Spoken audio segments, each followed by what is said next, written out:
Pessoal, estamos saindo do sul aqui, galera. Estamos atrás de um trabalho aqui, mas infelizmente não foi hoje, certo? Nós vamos continuar na peleja aí, entendeu? Foi uma vaga de emprego, acabamos de sair agora do sul. Desde cedo que eu estou aí. Infelizmente hoje não consegui nada. Vamos ficar na peleja certo? Esperando um momento certo, trabalho, quando fica um trabalho, uma porta de emprego para que nós possamos seguir em frente.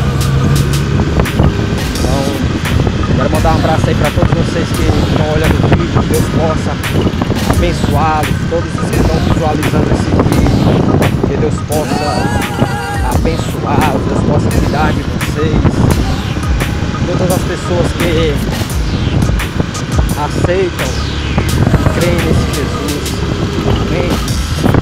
Eu quero mandar um abraço aí para todos que curtem o vídeo, que olham o vídeo.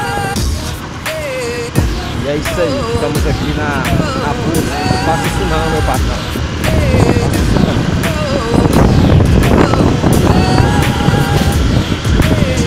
Tá no meio do cruzamento de uma vez, a gente passa pelo corrido, certo? O moto tá pedindo reserva.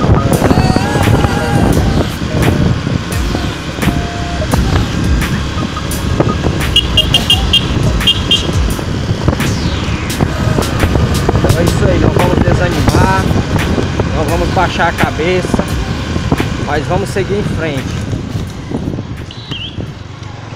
crendo e acreditando que hoje pode estar assim, mas amanhã pode ir.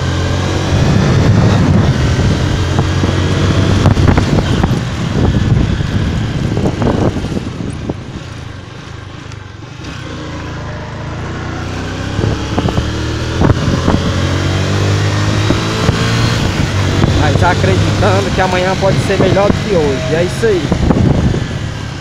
Quero mais uma vez agradecer a todos vocês que estão curtindo o vídeo aí. Dá um likezinho lá no vídeo. Jota Macena, Josué Macena. Curte lá as nossas publicações. Em nome de Jesus, amém? Deus possa abençoá-los. Estamos aí na busca por uma porta de emprego. E se você também está desempregado, está vendo esse vídeo, nós profetizamos uma porta de emprego para você, amém? Graças a Deus, em nome de Jesus Cristo, vou encerrar o vídeo, até o próximo vídeo, amém?